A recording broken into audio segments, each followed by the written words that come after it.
मऊ में जय बापू जय भीम संविधान के तहत कार्यक्रम का आयोजन होना है, जिसमें प्रियंका गांधी और राहुल गांधी भी पहुंचेंगे।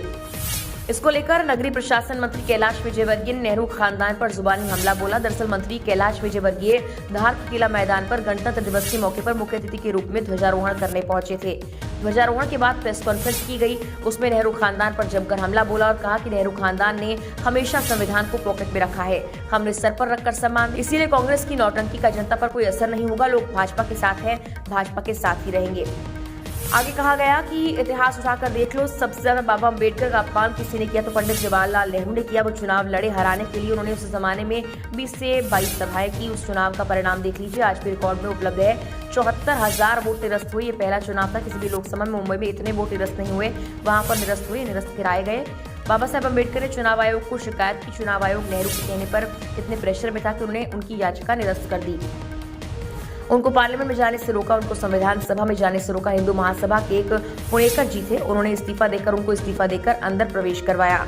जब धारा 370 लगी तो बाबा साहब ने पत्र लिखकर कहा कि आप संविधान की आत्मा की हत्या कर रहे हैं। तब धारा 370 नहीं लगनी चाहिए थी, तब भी नेहरू जी ने उनकी बात को नहीं माना। सरदार वल्लभ भाई पटेल ने 370 का विरोध किया था तो उन्होंने तब भी लगाई।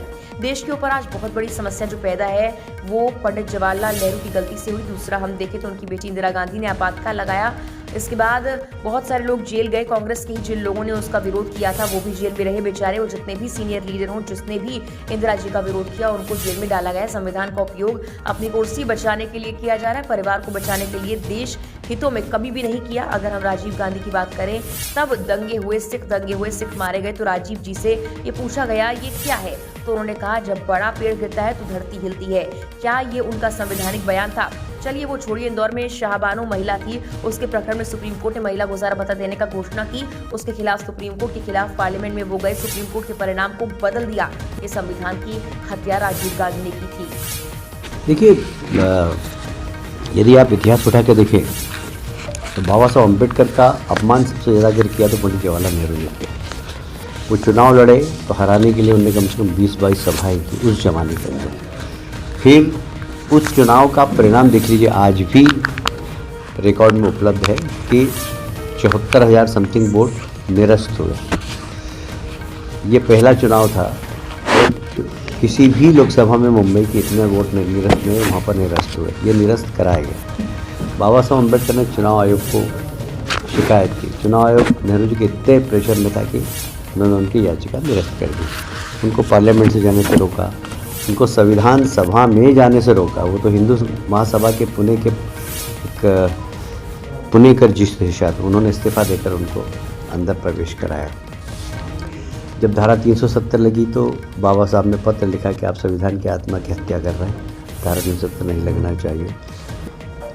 तब भी नेहरू जी ने उनकी बात को नहीं माना। सरदार वल्लभ भाई पटेल ने भी धारा 370 लगाने का विरोध किया तो भी उन्होंने लगाई। तो देश के ऊपर आज एक बहुत बड़ी समस्या जो पैदा की थी वो पंडित जवाहरलाल नेहरू की गलती से की थी। अगर दूसरा हम देखें तो उनकी बेटी इंदिरा जी ने आपातकाल लगा कर, आपातकाल में पूरे देश को जेल बनाते थे। आपके यहाँ से बहुत सारे लोग, सेनापति जी, विक्रम वर्मा जी, हैं प्रधान साहब, ये सब लोग जेल रहे थे और बेचारे बड़े अच्छे समर्पित लोग थे।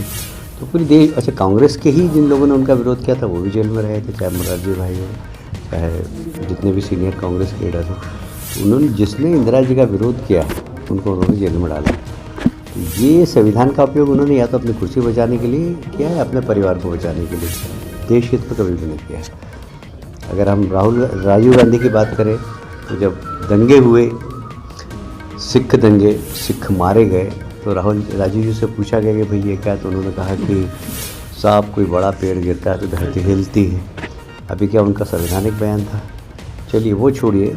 इंदौर में शाहबानो महिला थी, उसके प्रकरण में सुप्रीम कोर्ट ने महिला गुजारा भत्ता देने का घोषणा की। उसके खिलाफ, सुप्रीम कोर्ट के खिलाफ पार्लियामेंट में गए और उस सुप्रीम कोर्ट के परिणाम को बदल दिया।